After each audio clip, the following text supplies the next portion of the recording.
আমি যদি কিছু না বলি তাহলে বলবো কি লাইভ টেলিকাস্ট চালানো হোক। এখানে ভাঙড়ে জানবেন একটা যদি কেউ ইট গাঁথে উন্নয়নের জন্য, এটাও ভাঙড়ের মানুষের চাপে হচ্ছে, ভাঙড়ের বিধায়ক বিধানসভায় আওয়াজ তোলার জন্য হচ্ছে। এটা মনে বলে না যে কি উন্নয়ন করেছে তার উত্তর দেব, এটাও তো উন্নয়ন। যে লাইটগুলো রাস্তায় লাগাচ্ছে চাপে পড়েই তো হচ্ছে ভাই। এই লাইটের প্রস্তাব কে দিয়েছে?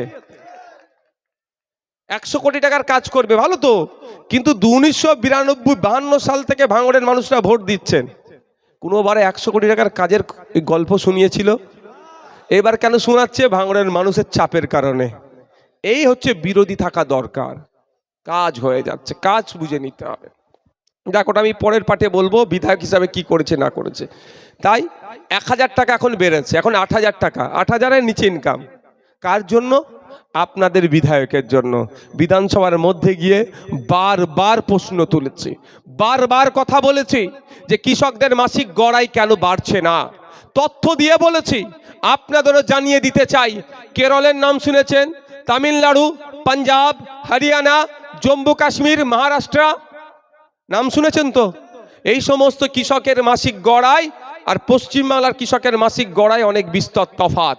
তাই বিধানসভার মধ্যে দাঁড়িয়ে আওয়াজ ওখানে তুলেছি আমি, যে আমি বলেছি যে কাশ্মীর সব সময় ওখানে আমরা খবরে পাই হচ্ছে সেই হচ্ছে, সেই কাশ্মীরের কৃষকরা মাস গেলে প্রায় 12 থেকে 15,000 টাকা ইনকাম করছে, আমাদের ওয়েস্ট বেঙ্গলের কেন 7,000 টাকা? হরিয়ানার কৃষকরা মাস গেলে 22,000 টাকা ইনকাম করে, ওয়েস্ট বেঙ্গলের কৃষকদের এই দুরবস্থা কেন?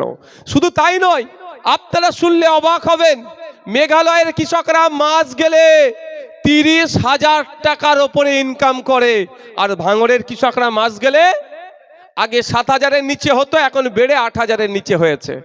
কেন? ওরাও কৃষক, আপনিও কৃষক। আপনার কি হয় জানেন? মধ্যিখানে তোলাবাজি হয়ে যায়, মধ্যিখানে দুর্নীতি হয়ে যায় বলে আপনার ইনকাম কমে যাচ্ছে। কিভাবে ইনকাম কমে যাচ্ছে? আপনি একটা সার কিনতে যাচ্ছেন, এমআরপি ম্যাক্সিমাম রিটেল প্রাইসের ওপরে আপনাকে সার কিনতে হচ্ছে, এটা অন্যায় হচ্ছে। যে সারটার দাম 750 টাকা, সেটা আপনাকে 1200-1400 টাকায় কিনতে হচ্ছে, তাহলে আপনার লস হচ্ছে তো। কিন্তু এইগুলি তো বন্ধ, 2000 টাকাতেও কিনতে হয়, এটা তো। এইটা বন্ধের জন্য বিধানসভায় কোনো বিধায়ক কথা বলেনি। সারা রাজ্যের কৃষকের সমস্যা, শুধু ভাঙড়ের কৃষকের সমস্যা নয়।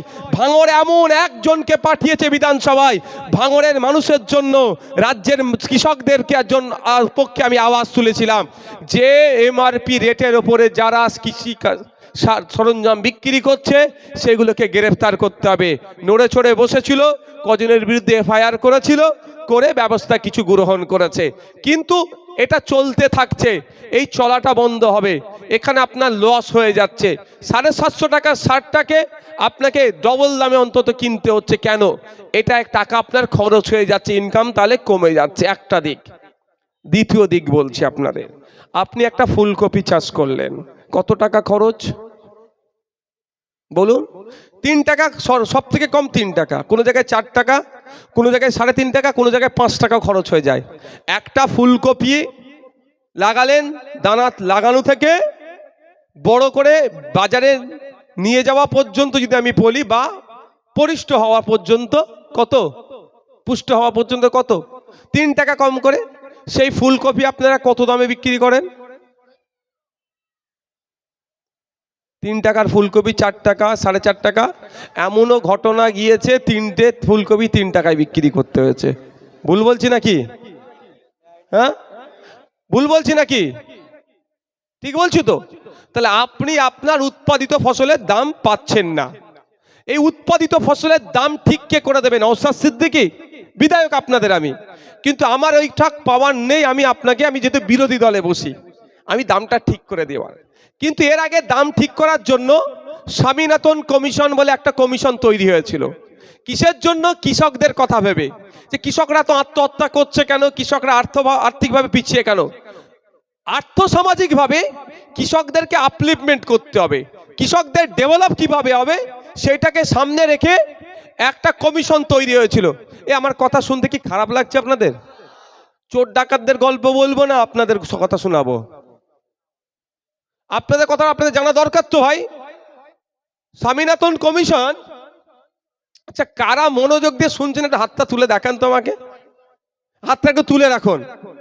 হাতটা তুলে রাখবেন, মনোযোগ দিয়ে শুনছেন তো নাকি? নাহলে আমি ভাই বক্তব্য ছেড়ে দেবো, আমি দুপুরে এখনো খাইনি। শুনবেন তাহলে আমি বলবো, শুনবেন? ঠিক আছে, আমি আপনাদের বলি, স্বামীনাথন কমিশন কৃষকদের জন্য আর্থসামাজিকভাবে উন্নয়ন হওয়ার জন্য একটা কমিটি তৈরি হয়, যার নাম স্বামীনাথন কমিশন। সেই কমিশনে বলেছিল অনেক অনেক বলা আছে সুপারিশ কৃষকদের জন্য। একটা বলা আছে, সহজে বলছি, উৎপাদিত ফসলের 3 গুণ দাম দিতে হবে। কেমন?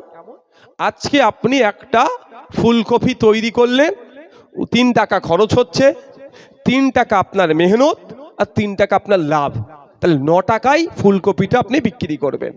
এটা সরকার মার্কেট করে দেবে, মানে মার্কেট হয়তো রেট বেঁধে দেয় তো সরকার, যে 9 টাকার নিচে ফুলকপি বিক্রি হবে না, এটা কমিশনের সুপারিশ অনুযায়ী। তাহলে এবার বলুন, আপনি আজকে 3.5 টাকায়, 4 টাকায়, 5 টাকায় ফুলকপি বিক্রি করছেন, আবার 3 টাকায় 3টে, আবার অনেক সময় ফেলে দিতে হয়েছে, তাই তো? এবার বলুন, তাহলে আপনি লসে রান করছেন। ওই লসে রান করার পরে মাস গেলে আপনি 8,000 টাকা ইনকাম করছেন, উৎপাদিত ফসলের 3 গুণ দাম পাচ্ছে না। আমি এখানে বসে আপনাদের বলছি, আপনারা 24,000 টাকা মাসে ইনকাম করতে পারবেন সরকার যদি চাই। কিভাবে? আপনার ফুলকপি দিয়ে আমি প্রমাণ দিচ্ছি। 3 টাকা খরচ হয়েছে ফুলকপিতে, 3 টাকা সময়ের দাম। আপনি মাঠে গিয়েই তো চাষ করছেন ভাই, আপনি তো মাঠে গিয়ে চাষ করছেন। 3 টাকা সময়ের দাম আর 3 টাকা লাভ, তাহলে কত হলো একটা ফুলকপির দাম? 9 টাকা। 9 টাকা হলো তো নাকি? 9 টাকা। আর এখন 3 টাকার ফুলকপি গড়ে দেখেন 3 টাকাতেই আমরা বিক্রি করছি। সেটা করে আমি ইনকাম হচ্ছে 8,000 টাকা। আর 3 টাকার ফুলকপি যখন আমি 9 টাকায় বিক্রি করবো, 3 আসতে কত হলো? একটু বলুন না জোরে। তাহলে আপনার ইনকাম বাড়লো কি কমলো? তাহলে 20 থেকে 24,000 টাকা ইনকাম আপনার এখানে বসে আপনি দেখতে পাচ্ছেন। কিন্তু আপনার বাড়ির মেয়েটার হাতে 1,000 টাকা ধরিয়ে দিয়ে মধ্যিখানে 10 থেকে 12,000 টাকা চুনা মমতা ব্যানার্জি লাগিয়ে দিচ্ছে। ভাবতে পেরেছেন? আমি 1,000-1,200-র বিরুদ্ধে নয়, আমি 5,000 দেওয়ার পক্ষে। যদি বাংলার মায়েরা বাপেরা আমাদেরকে সুযোগ দেয়, মায়েদেরকে মাস গেলে 5,000-এর ব্যবস্থা আমরা করব। হ্যাঁ, তার পরিবর্তে স্বল্প কাজও মায়েদের কাছ থেকে নেব। কিন্তু আপনি দেখুন, এবার আপনাদের বলি কিভাবে সম্ভব। তাহলে প্রমাণ দেখালাম। আমি ফুলকপিটা যখন আমি বাড়িতে কিনে খাই, ক টাকায় কিনি? জোড়া 50 টাকা, জোড়া 40 টাকা, তাই না? আপনি তৈরি করলেন 3 টাকায় বিক্রি করলেন, আমি 6 টাকা জোড়ায় বিক্রি করলেন, আর আমি জোড়া কিনছি 40-50 টাকায়। তাহলে সরকার এর জন্য একটা দপ্তর আছে, এগ্রিকালচারাল মার্কেটিং। কৃষি বিভাগের মধ্যে একাধিক দপ্তর আছে। একটা কি জানেন? এগ্রিকালচার সরাসরি, হর্টিকালচার, এগ্রিকালচারাল মার্কেটিং, এই ধরনের ভাগ আছে। একটা মন্ত্রীকে আপনারা রেখেছেন ট্যাক্সের টাকা দিয়ে, মাস গেলে 1.5 লাখ টাকা মাইনে আপনারা তাদেরকে দেন। তার কাজটাই হচ্ছে এই দামকে নির্ধারণ করা, এগ্রিকালচারাল মার্কেটিং। তাহলে ভুল লোককে আমরা বসিয়ে দিয়েছি সেখানে। যাকে বসিয়েছি সে আমাদের কথা ভাবেনি, দালালদের কথা ভাবছে। দালাল কিছু ছেড়ে রেখেছে সরকার। সেই দালাল আপনার কাছ থেকে 3 টাকায় ফুলকপি নিয়ে গিয়ে বাজারে বিক্রি অন্যজনকে দিচ্ছে, আর আপনাকে আমাকে 25 টাকা পিস কিনতে হচ্ছে। ওই দালাল ভুঁইফোর মধ্যখান থেকে যদি আমরা সরিয়ে দিই, ডাইরেক্ট কৃষক মাল তুলবে, 9 টাকায় বিক্রি করবে। যাও, যে ইচ্ছা 9 টাকায় নিয়ে যাও, নিয়ে তুমি বিক্রি করো। সেটা হচ্ছে কি? হচ্ছে না। কারা এটাকে দেখবে যে সঠিক হচ্ছে কি হচ্ছে না? এটা এগ্রিকালচারাল মার্কেটিং একটা দপ্তর আছে, দপ্তরের একটা মন্ত্রী আছে, সচিব আছে। মন্ত্রী সচিবদের মাইনে প্রায় 1.5 লাখ, মন্ত্রীর মাইনে 1.5 লাখ টাকা। মাথায় ঢুকিয়ে রাখুন, 1.5 লাখ টাকা মমতা ব্যানার্জি দেয় না, অভিষেক ব্যানার্জি দেয় না। 1.5 লাখ টাকা আপনারাই দিচ্ছেন আপনাদের ট্যাক্সের টাকা থেকে। বুঝে আসছে কি বলছি? তাহলে আপনারা ভুল লোককে ওই জায়গায় দাঁড় করিয়ে রেখেছেন, বসিয়ে রেখেছেন। তা আমরা কেন পার্টি করছি? আমাদের পার্টিটা এটাই, শুধু ভাঙন নয়, সারা রাজ্যের মানুষের কাছে আমাদের বার্তা এটাই, যে আগামী দিনে যদি সারা রাজ্যের মানুষ আমাদেরকে ওই এগ্রিকালচারাল মার্কেটিং মিনিস্টার করার দায়িত্ব দেয়, তাহলে আমাদের এগ্রিকালচারাল মার্কেটিং মিনিস্টারের কাজটাই হবে স্বামীনাথন কমিশনের সুপারিশ অনুযায়ী কৃষকদের উৎপাদিত ফসলের যে দাম নির্ধারণ করা বলা হচ্ছে সেটাই আমরা করব, এবং কৃষকরা মাসিক গড়াই তাতে বাড়বে। এই ব্যবস্থা আমরা করছি। ওই জন্যই আমাদের উপরে রাগ। আমরা যদি বলি চলো তোমার সাথে আমরাও তোলাবাজি করব, তোমার সাথে আমরাও হারাম খাবো, বলবো চল নওশাদের মতো ভালো ছেলে আর নাই। এখন নওশাদের মতো খারাপ ছেলে নেই বলছে তো, ওর মতো ভালো ছেলে নাই। তখন কখন বলুন তো, যখন কি হবে, এই কৃষকদের জমিগুলো কেড়ে নিয়ে প্রমোটিং করার চেষ্টা করছে, আমি কৃষকদের বিরুদ্ধে থাকবো, কৃষকদের পক্ষ নেবো না, আমার মতো ভালো ছেলে নাই, কারণ আমাকে তো ভাগ দেবে, তখন কাটা পিছু 20,000 করে আমি পেয়ে যাব। কিন্তু আমার ওই প্রয়োজন নাই ভাই, আমি ওই কাজ করতে আসিনি, বরঞ্চ আমি এসেছি ওই কৃষকরা সেচের দুরবস্থা, অনেক দূর থেকে পানি নিয়ে এসে সেচ দেয়, সেচ ব্যবস্থার আমূল পরিবর্তন করতে হবে। সরকার করবে, সেই করার জায়গাটা সরকারের যা বসানোর দায়িত্ব হচ্ছে আপনাদের, আপনারা সরকারে কাকে বসাবে সেটা করবে। দেখুন 2021 সালে আপনারা স্রোতের বিপক্ষে গিয়েছিলেন তো ভাই, এখন গর্বের সাথে বলতে পারছেন তো যে না আমরা ঠিক জায়গায় আছি, এটা আছেন তো? কারণ সারা রাজ্যের মানুষ দেখুন যেখানে অন্যায়, আজকে আস্তে আস্তে ফোন করেছিল, মুম্বাই একটি ছেলেকে, মুর্শিদাবাদের একটি শ্রমিককে ছেনি আর হাতুড়ি দিয়ে মাথায় মেরে মেরে খুন করে দিয়েছে, ছবি টবি পাঠিয়েছে, চাইলে আপনি দেখাতে পারবেন, দেখা যাবে না, এত ভয়ঙ্কর ভাবে মেরে দিয়েছে। তো ওদের লোকাল এমপি এমএলএ সবাইকে বলে কিচ্ছু কাজ হয়নি। মুর্শিদাবাদের লোক ফোন করছে কাকে, এর জোরে বলেন, ভাঙড়ের বিধায়ককে। অগরপুর পুরুলিয়া অগরপুর থেকে গত রাত্রে আমার কাছে ফোন আসলো, আপনারা খেয়াল আছে ওখানকার আদিবাসী দলিতদের উপরে অত্যাচার হয়েছিল, আমি পৌঁছে গিয়েছিলাম, যদি আমাকে 144 এর গল্প শুনিয়ে আটকে দিয়েছিল, কিন্তু সেখান থেকে গতকালকে ফোন এসেছে, ভাঙড়ের বিধায়ক বলছেন এর থেকে বড় পাওনার কি নেবেন আপনারা? আজকে সারা রাজ্যের মানুষ ভাঙড়কে ফলো করছে, ভাঙড় মডেলকে ফলো করছে, চারিদিক থেকে ডাক আসছে যে ভাইজান এখানে আসুন, এইবার এখান থেকেও পাস করাবো, শুধু আপনাদের খামচিহ্ন ভাঙড় থেকে যাবে না, এখান থেকেও যাবে, লড়াই করতে হবে। লড়াইয়ের মতো 10টা যদি আমরা 2021 সালে পাঠাতাম, মমতা ব্যানার্জির আমলে অসীম সরকার যেভাবে কোরআন শরীফকে নিয়ে বাজে মন্তব্য করেছে, এতক্ষণ অসীম সরকারকে যেই শাসকে থাকুক না কেন ধরে জেলের মধ্যে রাখতো, কিন্তু দুর্ভাগ্য বিরোধী বিধায়ক মাত্র একজন আপনি, সেই জন্য আপনাদের উপরে এত অত্যাচার হয়ে যাওয়ার পরেও আমরা বিচার পাচ্ছি না। যে ভাইজান আমরা শপথ নিচ্ছি আগামী নির্বাচনে শুধু ভাঙড় থেকে খামচিহ্ন যাবে না, আমাদের বিধানসভা থেকেও আমরা খামচিহ্নকে পাঠাবো। ভাঙড় তো উদাহরণ তৈরি করেছে, ভাঙড় তো দৃষ্টান্ত তৈরি করেছে, যাতে সারা রাজ্যের মানুষ জাত ধর্ম বর্ণ নির্বিশেষে, আপনারা দেখেছেন, আমি বারুইপাড়ার ওপর দিয়ে আসি, বারুইপাড়ায় সবজির ব্যবসায়ীদের দুরবস্থা কার শরণাপন্ন হয়েছে, কাকে বলেছে? ভাঙড়ের বিধায়ককে। জানে সেটা ভালো করে যে ভাঙড়ের বিধায়ক যদি এটাকে নিয়ে চর্চা করে একটা সুরাহা হবে। আর আমি আপনাদের বলছি এটা অবশ্যই আমি চর্চা করবো, ওনাদেরকে কথা দিয়েছি, আমি রেলের হাওড়া ডিভিশনের কর্তাদের কাছে যে বসবো এই সমস্যাকে সুরাহা করার জন্য। তো আপনাদের বললার বক্তব্য এটাই যে আজকে আপনারা যে বীজ বপন করেছেন 2021 সালে, তার আজ সেটা আজকে গাছে পরিণত হয়ে গিয়েছে, সারা রাজ্যের মানুষ আজকে আপনাদেরকে ফলো করছে। তবে একটা কথা, গাছ কষ্ট করে গাছকে আগলে ধরে রাখলেন, ফল তো আমরাই খাবো ভাই, ফল খেতে হবে তো নাকি? তাহলে কাগে কান নিয়ে চলে গিয়ে কাগের দিকে তাকানোর প্রয়োজন নাই, নিজের কানে হাত দিয়ে তাকান, কান আছে না নাই। এখন নওশাদ সিদ্দিকীর বিরুদ্ধে পাচ্ছে না, একটা আমার শব্দ নিয়ে ওরা আমার বিরোধিতা করতে পারছে না। আমি কেন মিথ্যে কথা বলবো ভাই? আমি কি পেটের জ্বালায় রাজনীতি করতে এসেছি নাকি, না রাজনীতি থেকে করে কামিয়ে খেতে এসেছি? যদি রাজনীতি থেকে করে কামিয়ে খেতে আসতাম এতক্ষণ আমি ভাঙড়ের আর সংযুক্ত মোর্চা খামচিহ্নের বিধায়ক থাকতাম না, ওদের হয়ে যেতাম, তাই না? কিন্তু আমি তো ওই ধান্দায় আসিনি, আমি মানুষকে উপকার করার জন্য এসেছি। মানুষ সুযোগ দিলে করব, না সুযোগ দিলেও মানুষের জন্য চিৎকার করব। তবে আশা করছি 2026 সালে শুধু ভাঙড় নয়, রাজ্যের মানুষ আমাদেরকে সুযোগ দেবে, আমি আশা করছি দেবে। আমাদের কি লক্ষ্য, আমরা কেন পার্টিতে এসেছি? আপনার বাচ্চাটা স্কুলে যাচ্ছে, স্কুলে গিয়ে শুধু মিড ডে মিলটা খাচ্ছে আর চলে আসছে, জিজ্ঞাসা করেছেন পড়াশোনা কেমন হচ্ছে কি হচ্ছে না? এটা শুধু ভাঙড়ের মানুষের জন্য বলছি না, রাজ্যের মানুষের জন্য বলছি। মায়ের হাতে মমতা ব্যানার্জি তৃণমূল কংগ্রেস 1000 টাকা দিচ্ছে, 1200 টাকা দিচ্ছে যে হাতে, ওই হাতিম মায়েদের সন্তানগুলোর ভবিষ্যৎ ধ্বংস মমতা ব্যানার্জি করছে। আমাদের লড়াইটা কোথা?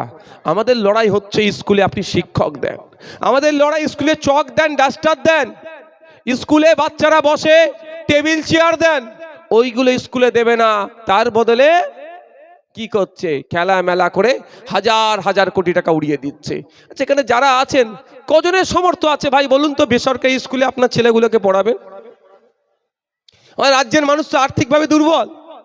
রাজ্যের 50% মানুষ সরাসরি কৃষিকাজের সাথে যুক্ত, আর 70% পরোক্ষভাবে, 20% টোটাল জনসংখ্যার 70% প্রত্যক্ষ পরোক্ষভাবে যুক্ত। আর যারা সরাসরি কৃষিকাজে যুক্ত, মাস গেলে 8,000 টাকার নিচে ইনকাম, দুটো সন্তান আমি ধরছি। প্রাইভেট স্কুলে দিলে 2,000 টাকা মাসে খরচ আছে, 2 কত হলো? 4,000 টাকা যদি বাচ্চার পিছনেই পড়াতে চলে যান, খাবেন কি? সঞ্চয় করবেন কি? একটা জামা কাপড় কিনবেন কি? তার ছেলের ভবিষ্যৎগুলো ধ্বংস হচ্ছে না? আমাদের লড়াইটা এখানেই যে আপনি খেলা মেলা করে হাজার হাজার কোটি টাকা দেওয়ার প্রয়োজন নাই, স্কুলের টিচার দিন, এটা হচ্ছে আমাদের অপরাধ। শুভেন্দু অধিকারী কোনোদিন বলেছে দেখেছেন স্কুলের টিচার দরকার? কোনোদিন বলেছে? বলবে না ওরা। তাই মায়েদের বলবো 1,000-1,200 সাথে সাথে প্রশ্ন আপনাদের তুলতে হবে। 1,000-1,200 হচ্ছে হোক, কিন্তু আমাকে কি করতে হবে? আমার স্কুলের টিচার দিতে হবে। বাচ্চাগুলো যেখানে যাচ্ছে, নাহলে ধ্বংস হয়ে যাচ্ছে ভবিষ্যৎগুলো। আমাদের সাথে তো লড়াই কেন? আমাদেরকে এত তারা ডিস্টার্ব করছে কেন? এত হিংসা ছড়াচ্ছে কেন? আমাদের কথায় কি কোনো হিংসা হবে? এই ধরনের বক্তব্য আমরা দিই? আমাদের তো গঠনমূলক বক্তব্য। আমাদের বক্তব্য এটাই যে এখানে ডক্টর নাই কেন? হসপিটালে মেডিসিন নাই কেন? এক্সরে এখানে হচ্ছে না কেন? এটা এখানে হবে তো? এটা হচ্ছে আমাদের অপরাধ হয়ে গেছে। কিন্তু সংবিধানের মৌলিক অধিকারের কথা যেখানে লিপিবদ্ধ আছে, সেখানে সরাসরিভাবে বলা আছে যে আপনি অসুস্থ, আপনাকে সুস্থ করে তোলার দায়িত্ব কার? সরকারের। তার পরিবর্তে কেন্দ্রের সরকার আর রাজ্য সরকার দুটো কার্ড ধরিয়ে দিয়েছে, একজন আয়ুষ্মান ভারত আর একজন স্বাস্থ্যসাথী। স্বাস্থ্যসাথীতে গত বছর পর্যন্ত 11,000 কোটি টাকা খরচ হয়েছে বলে দেখিয়েছে। তো 11,000 কোটি টাকার মধ্যে পানি আর দুধ কতটা আপনারা বলুন তো একটু? হ্যাঁ, বলে দুধে পানি মিশাই, আর তৃণমূল পানিতে দুধ মিশাই। তাহলে বলুন 11,000 কোটি টাকা চলে গেল, আর ওর থেকে ফিরে আসার জায়গা নেই। ওই 11,000 কোটি টাকা দিয়ে পশ্চিমবাংলায় 11টা জেলায় 11টা এমস তৈরি করা যেত না? 11টা পিজি তৈরি করা যেত না? 11টা আরজিকর তৈরি করা যেত না? এটা ওদের সাথে আমাদের বিস্তর তফাৎ। এই যে আপনাদেরকে বলে দিচ্ছি, স্বাভাবিকভাবে আপনারা প্রশ্ন করবেন, একটা আরজিকর তৈরি হলে অন্তত 100 বছর তো পরিষেবা পাবো। এই 11,000 কোটি টাকা চলে গেলে এর থেকে আর কোনো পরিশেষ গণ চলে গেল, আর ফিরে আসার জায়গা নেই।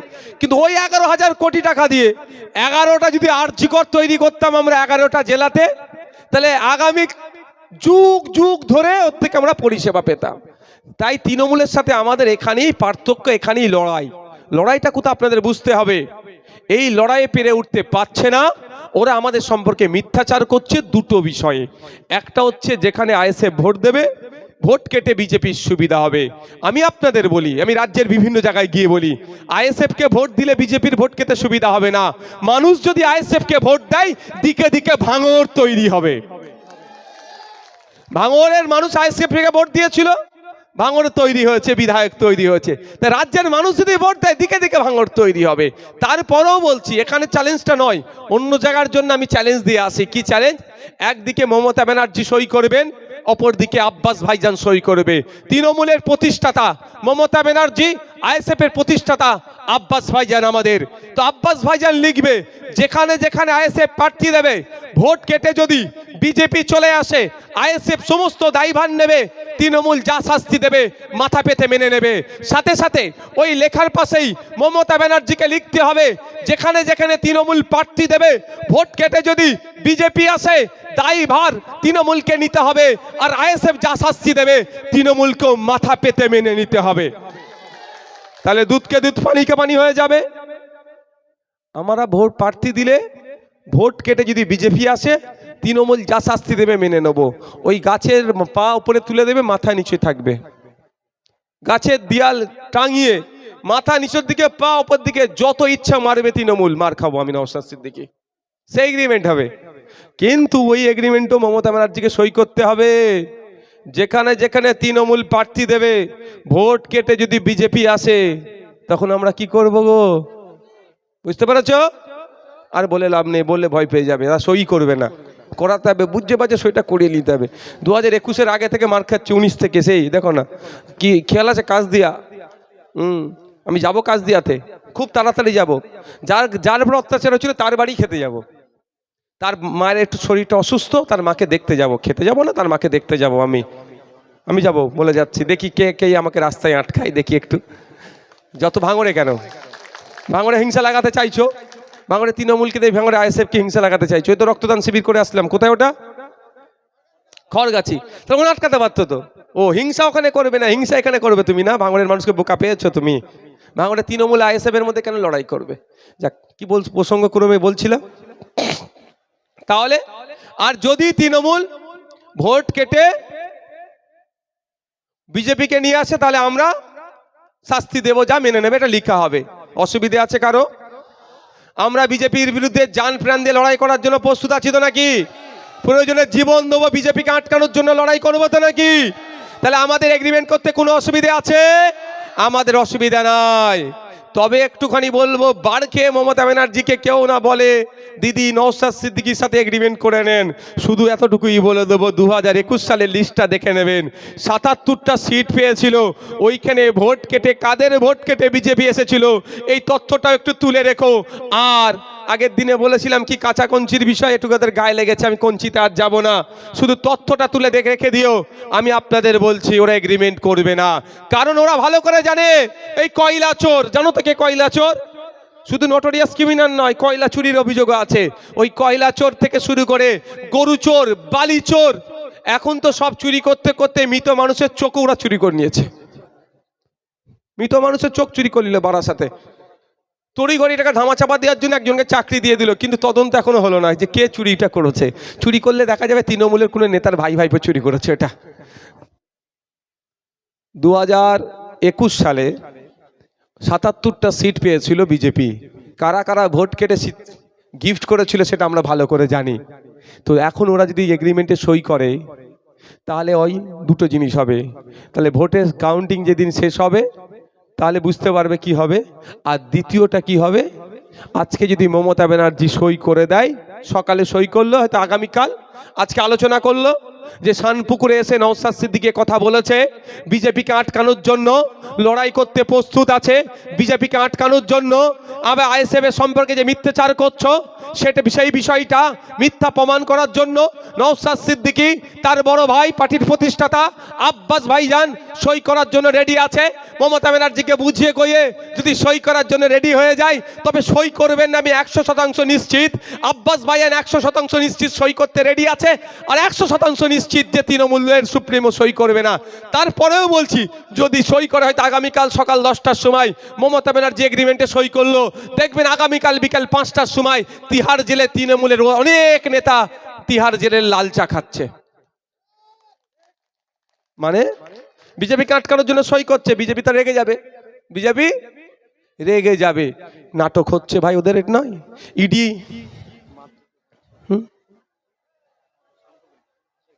তো সেখানে আমাদের নেতৃত্ব কি আছে? তাহলে কথা বলো, মানে কি হচ্ছে ওটা ওরা দেখে নি, ঠিক আছে। এই রক্তদান শিবিরে আসতে গেলেও বাধার সম্মুখীন হতে হচ্ছে। এরা মানুষের রূপ নিয়ে কি সৃষ্টিকর্তাই ভালো জানে এদেরকে। এই রক্তদান শিবিরে আসছে, সেখানেও ডিস্টার্ব। দেখ, এইভাবে বাধা দিয়ে আটকাতে পারে মানুষকে নাকি? যেটা ফিরে আসি, এরা গত কয়েকদিন আগে দেখলেন না, ইডি সার্চ করছিল, মুখ্যমন্ত্রী গেলেন, ফাইন নিয়ে চলে আসলেন, অফিসে গেলেন, ফাইন নিয়ে বেরিয়ে চলে গেলেন। এটা হয় কি? ইডি যেখানে রেড করে ইডি যেখানে রেড করে একটা লোক বাইরে থেকে ঢুকতে পারবে না নতুন করে, আর ভেতরের লোক বাইরে যেতে পারবে না, ফোনও ব্যবহার করতে দেয় না। মুখ্যমন্ত্রী গেল, ফাইন নিয়ে চলে আসলো, এটা নাটক হচ্ছে, বাইনারি পলিটিক্স তৈরি হচ্ছে যে বিজেপি তৃণমূল বিশাল লড়াই দুজন মিলে করছে, এটা ভুল কথা। তো ওরা বিজেপিকে ওরা সিট ছেড়ে দেবে তৃণমূল, কারণ দলের লোকেরা দুর্নীতি করতে করতে এই পর্যন্ত পৌঁছে গিয়েছে, দুর্নীতি করতে করতে এই পর্যন্ত পৌঁছে গিয়েছে। সুতরাং তারা কি করবে, ছেড়ে দেবে। আর এই ছেড়ে দেওয়ার না করে যদি সই করে দেয় তাহলে বিজেপি নেতারা খেপে যাবে যে তোমার পার্টির লোকেদেরকে আমি ছেড়ে রেখেছিলাম এতদিন, এত দুর্নীতি করেছে, এবার দাঁড়াও, তুমি আমাকে আটকানোর জন্য এগ্রিমেন্ট করেছো। সকালে এগ্রিমেন্ট করবে, সন্ধ্যেবেলা তিহার জেলে লাল চা খাওয়াবে। আমি লাল চার কথা কেন বললাম বলো তো? জেলে দুধ চা দেয় না, জেল খেটেছে কারা এখানে আছে কেউ? তো দুধ চা দেয় না, লাল চায়। এটা আলমগীর আছে, আছে কি ওখানে? হ্যাঁ, কোথায়? ওই তো ওয়াকাফ বিলের জন্য জেল খেটে এসছে, ওয়াকাফ বিল প্রত্যাহারের মামলাতে জেলে। হাফসে লাল চা না দুধ চা বলো? জেলে লাল চা দেয় না, দুধ চা দেয়, এই সরি দুধ চা দেয় না, লাল চা দেয়। তাহলে দিয়ার জেলে লাল চা খাবে। তাহলে আজকের পর থেকে যদি কেউ কোনো জায়গায় কোনো বিষয় যদি এইভাবে কেউ সোশ্যাল মিডিয়া হোক আর যেইখানে হোক, এর উত্তর আপনারা দেবেন তো? যে অত গল্প শুনিয়ে লাভ হবে না ভাই, তোমাদের কাছে চ্যালেঞ্জ করছি, চলে আসো, আব্বাস ভাইজান প্রস্তুত আছে, যে কোনো সময় যে কোনো টাইম বলবে, এগ্রিমেন্টে সই করবে। আর তোমরা মমতা ব্যানার্জিকে রেডি করো বিজেপিকে আটকানোর জন্য, কি এগ্রিমেন্টে সই করে কি করে না, এছাড়া আমাদের বিরুদ্ধে ওরা কিছু বলতে পারে না। দ্বিতীয় কথাটা কি আছে, যে বিধায়ক 4.5 বছর হয়ে গেল কিছু করতে পারেনি বলছে, তাই তো? আমি আপনাদের বলছি, এর উত্তর আমি দিয়ে যাচ্ছি। আমি প্রথম দিন থেকে বলেছি, আজকেও বলছি, আমার পিরিয়ড কতদিন? 5 বছর। 5 বছরের আগে আপনাদের ছেড়ে পালাবো, এটা কেউ মনে হয় আপনাদের? এটা মনে হয় আপনাদের ছেড়ে পালাবো না? এটা ভালো করে জানেন। 5 বছর আমি টেনিওর কমপ্লিট করব, এটা ভালো করে জানেন। আমি আপনাদের বলি, আগেও বলছি আজকেও বলছি, আমার 5 বছর শেষ হওয়ার সাথে সাথে বা 5 বছর শেষ হওয়ার পূর্বেই আমি বিধায়ক হিসাবে কি করতে পেরেছি সেটা টোটাল তথ্য নিয়ে খামে ভরে প্রত্যেকটা বাড়িতে পৌঁছে দেওয়ার আমি চেষ্টা করব। আর যদি না পারি বুথ ধরে ধরে বড় বড় ব্যানার করে আমি টাঙিয়ে দেব। আপনাদের আমি বলি, একজন বিধায়ক 2022-23 বর্ষ থেকে এটা বেড়েছে, 70 লাখ হয়েছে, আগে ছিল 60 লাখ 60 লাখ, এখন 70 লাখ। তো 5 বছরে আমি দেখলাম হিসাব করে 3,30,00,000 টাকার কাজ করতে পারবে। এই যে 3,30,00,000 টাকার কাজ, বিধায়কের হাতে 1 পয়সা আসে না। বিধায়কের কি হয়, প্রস্তাব দিতে হয় ডিস্ট্রিক্ট প্ল্যানিং অফিসারকে, যে আমি এখানেই করতে চাইছি। তারপরে ভিত্তিতে এই অথরিটি কাজ করবে, এই এজেন্সি কাজ করবে, তাদের হাতে দিই। আমি প্রথম দিয়েছিলাম ভাঙড় 1 নম্বর ব্লক 2 নম্বর ব্লককে, দেখলাম কাজ করার গুণগত মান ভালো নয়, আর আমার 2 বছর সময়, ওরা 2.5 বছর সময় প্রায় নষ্ট করেছে, ওই জন্য চেঞ্জ করে অন্যজনের হাতে দিয়েছি যাতে ভালো কাজটা হয়। তারপরেও বলছি আপনাদের এটা কি মনে হয় যে বৈধ কাজ বিধায়ক পারবে না? এটা মনে হয় আপনাদের? হ্যাঁ, বিধায়ক হিসাবে যে কোনো বৈধ কাজ আমাদের বিধায়ক পারবে, এটা বিশ্বাস করেন তো নাকি? অন্য বিধায়ক পারুক আর নাই পারুক, আমাদের বিধায়ক পারবে। তো আমি পারি বলি আপনাদের বলছি যে আমি 3,30,00,000 টাকার কাজ তো আমি নিজে থেকে করতে পারবো না, আমি ডিস্ট্রিক্ট প্ল্যানিং অফিসারকে বলবো। তো আমি ডিস্ট্রিক্ট প্ল্যানিং অফিসারকে 3,30,00,000 টাকার কাজের জায়গা আমি দেখিয়ে দিয়েছি, তার রিসিপ্ট কপি আমার পকেটে আমি ভরে রেখে দিয়েছি। ও কাঁচা কাজ আমি করি না, 1 নম্বর। দ্বিতীয় কথা আমি বলছি, আপনারা ধরুন আমাকে এখানে 3 কোটি টাকার কাজ করতে দিয়েছে, 30 লাখ টাকা তাহলে কাজ করতে দেয়নি, মানে ইচ্ছা করে ওরা দেয়নি। তাহলে 30 লক্ষ টাকা আপনাদের ক্ষতি হলো তো, ভাঙড়ের মানুষ উন্নয়ন থেকে পিছিয়ে গেল। বা 30 লাখ টাকার কাজ করতে দিয়েছে, 3 কোটি টাকার দেয়নি, তাহলে ভাঙড়ের মানুষ উন্নয়ন থেকে 3 কোটি টাকা লস হলো, তাই তো নাকি ভাই? এটাই তো, এটা আওয়াজ দেবেন তো নাকি? এটাই তো। আমি আপনাদের বিধায়ক হিসাবে বলছি, আপনারা নিশ্চিন্তে থাকুন, 30 লাখ আর 3 কোটি আপনাদের বিধায়ক আপনাদের ক্ষতি হতে দেবে না। যদি সরকার ইচ্ছে করে 30 লাখ টাকার কাজ আটকে রাখে বা যদি 3 কোটি টাকারও কাজ আটকে রাখে, নিশ্চিন্তে থাকুন, আমি অনেক আগেও বলেছি আজকেও বলেছি, বাড়ি থেকে গাঁটের টাকা নিয়ে এসে 30 লাখ হোক আর 3 কোটি হোক আপনাদের আমি ক্ষতি পূরণ করে ছাড়বো, আপনাদের হাতে তুলে দেবো, জানেন। আপনারা কাজ করে নেবেন, 1 নম্বর কথা। কিন্তু সরকার ইচ্ছা করে আপনাদের 3 কোটি টাকা লস বা 30 লাখ টাকা লসের জবাব কিন্তু আপনাদের কাছে দিতে হবে, এটা আশা করতে পারি তো ভাই? আমি তো পূরণ করে দেব। তাহলে নিশ্চিন্তে আপনারা থাকুন। কোথায় কি কাজ হচ্ছে আমি এখন বলবো না, অসুবিধে আছে, একটু অসুবিধে আছে ভাই, অনেক ফেতনা ফ্যাসাদ চলছে, সবই বুঝতে পারছেন। আপনারা নিশ্চিন্তে থাকুন, কোথায় কি হয়েছে না হয়েছে সময়ের সাথে সাথে টোটাল দিয়ে দেবো। আর না দিতে পারলে যত টাকার কাজ বাকি থাকবে ভাঙড়ের মানুষের হাতে সেটা তুলে দেবেন। আপনারা ভোট দিয়েছিলেন 5 বছরের জন্য, ভরসা করে লড়াই করে হয়তো আনতে পারিনি, আমি ধরে নিচ্ছি তর্কের খাতিরে আনতে পারবো না এরকম কিছু হয় না আমার কাছে, তারপরেও বলছে আনেন, তুলে নেন। অসুবিধা আছে কারো? নিশ্চিন্তে থাকুন। এটা সাপ হয়ে কামড়াচ্ছে, ওঝা হয়ে যাচ্ছে। যেই কাজে ডিস্টার্ব করছে, দেরি করে কাজ হোক, সেই আবার মাইকে ধরে বলছে আইএসএফের বিধায়ক কি করছে। তবে একটা কথা বলি, দেখুন আমি পীরের গদি ছেড়ে এসে, দরবার শরীফ ছেড়ে এসে আমি রাজনীতির ময়দানে এসেছি। আমি অত সহজে আমাকে অন্যায়ভাবে পরাস্ত করবে ওই রকম ওরা এখনো হয়ে উঠতে পারেনি, এটা বলে রাখছি। কোথায় কি কল টাইট দিতে হয়, কল কোথায় স্লো করতে হয়, সেটা আমি ভালো করে জানি। আর 5-7 মিনিট বক্তব্য দেবো, অসুবিধা আছে কারো? এবার আপনারা বলবেন, আমি সেই বিষয়ে বক্তব্য দেবো, ঠিক আছে? আমি তো সব জায়গায় আমার বক্তব্য দিই, আপনারা যেটা বলবেন আমি সেই বিষয়ে বলবো। একটা খুশির খবর শুনবেন আপনারা।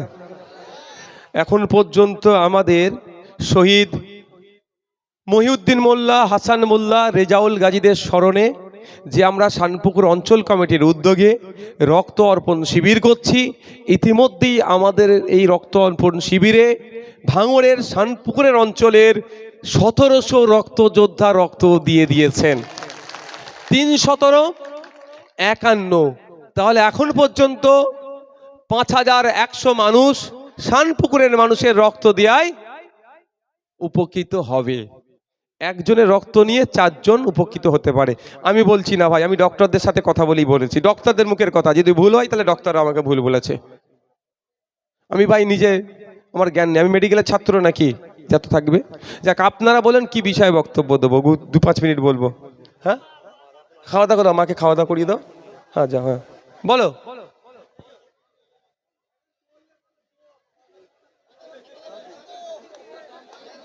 ওর নাম নেবেন না, টাইম নষ্ট করবো না ওর কথা বলে। হ্যাঁ,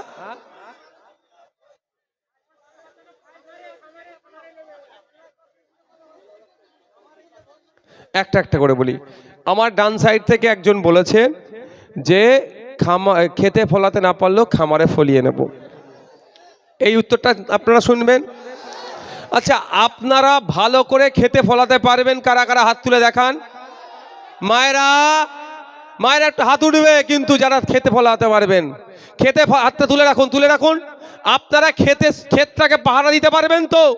ওই গরু, ছাগল, কুকুর, ভেড়া না ফসলটা নষ্ট করে দেয়, সেটা পাহারা দিতে পারবেন তো? আপনারা ক্ষেতেটা পাহারা দেন, এটা মাথায় রাখবেন। 2021 নয়, ক্যানিং এর আমরা ক্ষেতটা পাহারা দিতে পারলেও হয়তো খামারটা পাহারা দিতে পারেনি বলে আমরা পরাস্ত হয়েছিলাম। এটা 2026, 2021-এ যেই জায়গাগুলোতে গ্যাপ ছিল সারা রাজ্যে, সেই গ্যাপগুলোকে পূরণ করে আমরা ময়দানে নামবো। এতটুকু বলে রাখছি, আপনারা ক্ষেতটা পাহারা দিন, আমরা খামারটা বুঝে নেব, নিশ্চিন্তে থাকুন আপনারা। তাহলে খেতে প্রথম চটকাতেই তো প্রথম রাউন্ডেই হেরে যাচ্ছে। প্রথম রাউন্ডে 1-0 দিয়ে শুরু করছে, বুঝতে পারছেন? 1-0 দিয়ে শুরু করছে। দেখা যাবে এটা হচ্ছে এই খেতে না খামারে যে গল্প শোনাচ্ছে, এটা ওদের দলের কর্মীদের মনোবলকে একটু চাঙ্গা করার চেষ্টা করছে, আর কিছু নয়। কদিন আগে বলেছিল না যে ভাঙড়টাকেও আমার চাই, এটা বলার মানেটাই এটা বুঝতে হবে যে ভাঙড় শুধু লস করছে না, ভাঙড়ের সাথে সাথে দক্ষিণ 24 পরগনায় একাধিক সিট হারছে। সেই হারের ভয়ে কর্মীরা কাজ ছেড়ে দিচ্ছে, কর্মীদের সাহস জোগানোর জন্য ভাঙড়কে নাম নিয়ে বলছে। তাই আজকে ভাঙড়ে যারা বলছে খেতে ফেলাতে পারবো না, খামারে ফলিয়ে নেব, তারা ভাঙড়ের কর্মীদের মনোবল চাঙ্গা করার জন্য কথা বলছে। আমি একটা কথা শুধু বলতে চাই, যারা খেতে ফলাবে তারা খামারেও ফলাতে ভালো করে জানে। কি অসুবিধা হবে নাকি? আবাদি পাপিয়া ভাবি এখানে যারা আছে, আর কার কি প্রশ্ন আছে বলেন?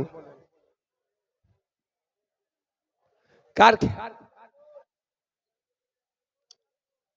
একটা প্রশ্ন তুলেছেন এখান থেকে, এয়ারপোর্টের ব্যাপারে বলুন। দেখুন, আপনাদের বিধায়ক বয়সটা হালকা হতে পারে, বয়স হালকা ভাই, বয়স হালকা, কিন্তু আমি জোর গলায় বলতে পারি, পশ্চিমবাংলার বিধানসভায় যদি শ্রেষ্ঠ বিধায়ককে পুরস্কৃত করা হয়, 1 থেকে 3-এর যদি লিস্ট হয়, আমি দায়িত্ব নিয়ে বলতে পারি ভাঙড়ের বিধায়ক কিন্তু 1 থেকে 3-এর মধ্যে থাকবে। দায়িত্ব নিয়ে বলছে, আমি দায়িত্ব নিয়ে, নিজের বড়াই করছে না, সেটা আমি বলবো না, আমি 1 থেকে 3-এর মধ্যে থাকবে। আমার পারফরমেন্সের বেসিসে ভাই, মুখ দেখে নয়। আমি হিরো নয়, ওখানে হিরো আছে, ওখানে অনেক হিরো থাকে, হিরো নাই, হিরোইন অনেক আছে তো বিধানসভার মধ্যে, যে আমি দেখতে হিরো, তাহলে আমাকে একে দেবে এরকম ব্যাপার নয়। এ রুগা পেটকো ছেলে ভাই, ফাটাফুটি মুখ, যাক, কিন্তু 1 থেকে 3-এর মধ্যে থাকবো, জোর গলায় আমি বলছি। আপনাদের ভাঙড়ে এয়ারপোর্ট হবে কি হবে না, এটা এই এয়ারপোর্টে যে ভাঙড়ে আছে, আমাদের সিভিল অ্যাভিয়েশন ডিপার্টমেন্ট পশ্চিমবাংলা সরকারের নাই, যেটা কেন্দ্রের আছে। তার জন্য এই এয়ারপোর্ট সংক্রান্ত যা আছে এটা ট্রান্সপোর্ট ডিপার্টমেন্টের মধ্যে পড়ে, অর্থাৎ আমাদের যিনি পরিবহন মন্ত্রী, এই বিষয়গুলো তার মধ্যে পড়ে। আপনাদের বিধায়ক হিসাবে আমি ভাঙড়ে এয়ারপোর্ট হবে কি হবে না, জমি অধিগ্রহণের বিষয়ে আমি প্রশ্ন করেছিলাম, এখন আমাকে উত্তর দেয়নি। যেহেতু উত্তর দেয়নি, এক্স্যাক্ট কোশ্চেনটা এখানে করা যায় না, উত্তর দিলে এক্স্যাক্ট কোশ্চেন আলোচনা করা যায়, মানে ওটা এখনো বিধানসভার মধ্যে চাপা আছে। তো বিধানসভায় আমি যেটা চাপা আছে সেটা আমি বলতে পারি না, তাহলে সংসদীয় রীতিনীতির বাইরে কথা হয়ে যাবে। আর আমি একজন দায়িত্বশীল বিধায়ক, আমি আমার পক্ষে নিয়ে আসার জন্য সংসদীয় রীতিনীতিকে আমি ভুলণ্ডিত করতে পারবো না। কিন্তু এতটুকু জানিয়ে রাখি, আমি যে প্রশ্ন করেছিলাম হ্যাঁ বা না উত্তর দেয়নি। যেমন আমি প্রশ্ন করেছিলাম যে রাইনুর তুমি কি ক্ষুধার্ত আছো, তো রাইনুরের উত্তর কি দেওয়া দরকার যে ভাইজান হ্যাঁ কি না, কিন্তু রাইনুর উত্তর দেয়নি। তার সন্দেহ আছে রাইনুরের মধ্যে কিছু ঘুরছে। তো আমি এই মর্মে জিজ্ঞাসা করেছিলাম, আপনারা বুঝে নেবেন, কেন বুঝতে পারছেন, যে আমি প্রশ্ন করেছিলাম এটা কি এখানে, যদি হয় সেটাও বলুন, না হলেও সেটা বলুন, কোনোটাই উত্তর দেয়নি। হ্যাঁ বললে পরবর্তীতে যদি ওটা কাজটা করতে যাই, বিধানসভার রেকর্ড তুলে আমরা এটাকে নিয়ে আইনি বা বৃহত্তর একটা মুভমেন্টে যেতে পারি। বা যদি বলে যদি বলেন না, সে ডকুমেন্টস হয়ে থাকলে উনি না বলেছেন, আর যদি হ্যাঁ বলে তাহলে এখানে সব মানুষ সজাগ হয়ে যাবে।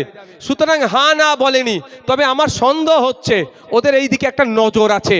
তাই আপনাদের বলবো, এখানে শুধু তৃণমূলকে হারানোর বিষয় নয়, তৃণমূলকে হারাতেও সাথে সাথে আপনার বাসস্থানের রক্ষার দায়িত্ব আপনার হাতে দাঁড়াবে। এখনো পারছে না কেন? অনেক আগে, 2 বছর আগে খুব হই হই করছিল, মাটি মাপার জন্য নাকি লোক চলে এসেছিল। আমি দাঁড়িয়ে বলেছিলাম ভাঙড়ের মানুষের উইদাউট কনসার্নে 1 কোদাল মাটি তুলতেও দেব না এয়ারপোর্টের জন্য, আর 1 কোদাল মাটি ফেলতেও দেব না। অ্যাজ এ বিধায়ক যখন বলেছি, তারপরে দেখবেন এই বিষয়টা চাপা পড়ে গিয়েছে। হয়তো এরা অপেক্ষা করছে নওশাদ সিদ্দিকীকে পরাস্ত করতে হবে, আইএসএফকে পরাস্ত করে নতুন ওদের কাউকে নিয়েছে এটা দখল করব।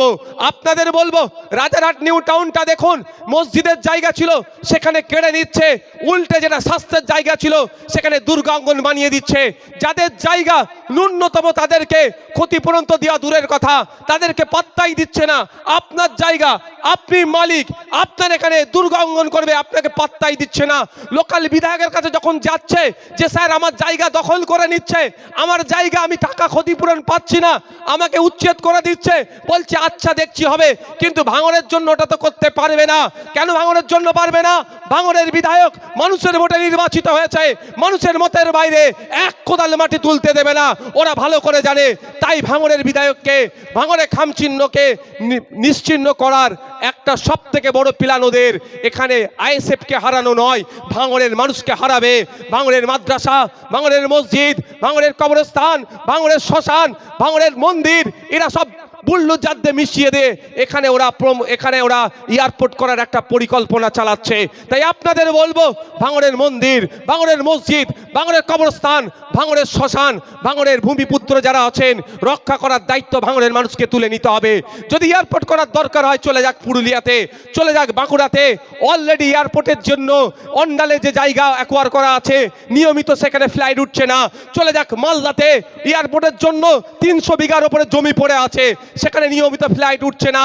চলে যাক বাঁকুড়াতে, অনেক চাষযোগ্য জমি নয়, যেখানে শুধু আপনার হাজার হাজার বিঘে জমি এমনি পড়ে আছে, কোনো চাষবাস হচ্ছে না।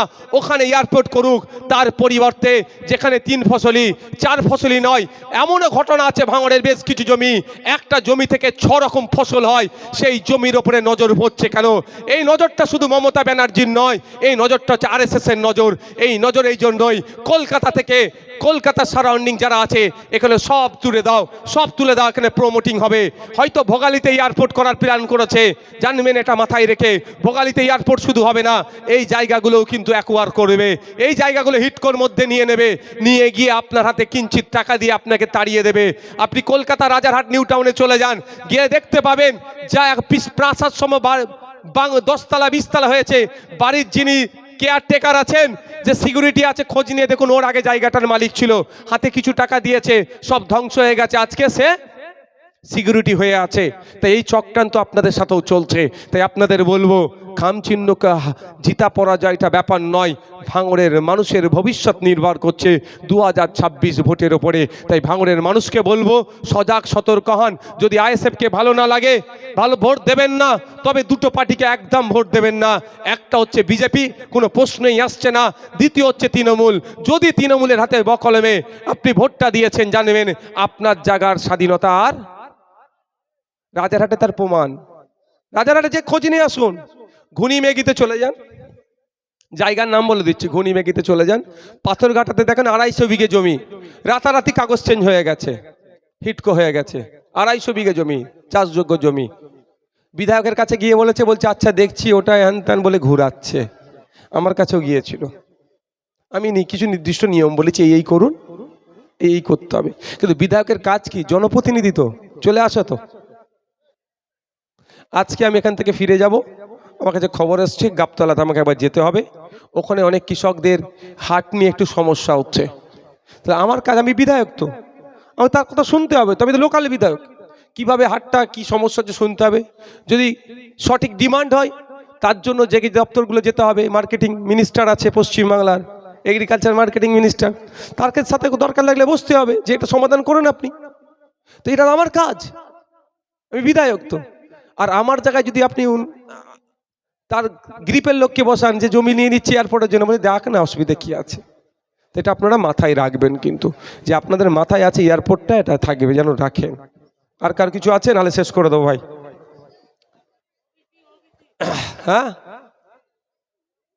কি মা কি বলছেন?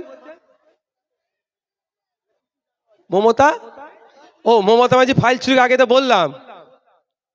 পার্থবাবু রাতে যখন ওর বাড়িতে রেড হয়, 2বার না 3বার ফোন করেছে, পার্থবাবুর ফোনটা ধরলেন না। আর তাড়াহুড়ো করে, আগে ছিল লাল ডায়েরি, এখন সবুজ ফাইল। বুঝতে হবে ওই ফাইলের মধ্যে নিশ্চিত কিছু আছে, আর না হলে এটা বাইনারি তৈরি হচ্ছে। দুটোর মধ্যে কোনো একটা হবে। তবে ওটা তদন্তকারী অফিসারের দরকার, কোর্ট ম্যাটার হয়ে গেছে, আমি বিস্তারিতটা বলতে পারি না। আমি 21শে জানুয়ারি কথা মনে আছে তো নাকি? বুথ থেকে তো একাধিক ছেলেদের গাড়ি যাবে, শুধু তাই নয়, মেয়েদেরও একটা করে গাড়ি, কম করে একটা বুথে। আমার কাছে খবর আছে মেয়েদের 2টো করে গাড়ি হয়ে যাচ্ছে এবারে বুথ ভিত্তিক ভাঙড়ে। যেতে হবে বেলা 11টার মধ্যে। আপনারা কি করবেন? পৌঁছে যাবেন। শীতকালের সময় আমরা তাড়াতাড়ি আপনাদের ছেড়ে দেবো, কারণ বেলা ছোট। শীতকালে এতে আমরা তাড়াতাড়ি কিন্তু পৌঁছাবার চেষ্টা করবেন। 11টা থেকে আমরা চেষ্টা করব আমাদের প্রোগ্রাম শুরু করে দেওয়া। এই যে ওবিসি কথা বলে আমি বক্তব্য ভাই শেষ করে দেবো। হ্যাঁ, আমি থাকবো। আর একটা বড় চমক আছে, সে চমকটা বুঝে নেন। আমি বুঝে নেন আপনারা, বড় চমক থাকবে, সেটা ওই দিনকে দেখতে পাবেন কি কি হচ্ছে না হচ্ছে। আমি তো থাকবোই। এক ভাই প্রশ্ন করেছে ওবিসি নিয়ে কিছু বলুন। যারা রেকর্ড করছেন মোবাইলে, আমি বলবো আলাদা করে এটা রেকর্ড করুন। আপনারা ছাড়বেন আর তৃণমূলের নেতাদের বলবেন এটা নওশাদ সিদ্দিকী বলেছে, ভুল বলেছে কি ঠিক বলেছে। যদি নওশাদ সিদ্দিকী ভুল বলে তার বিরুদ্ধে আইনত ব্যবস্থা গ্রহণ করতে মাননীয়াকে বলবেন। এই সময় মমতা ব্যানার্জি মুসলমানদেরকে সব থেকে বড় ও যে অভিশাপ দিয়েছে, সব থেকে বড় অভিশাপ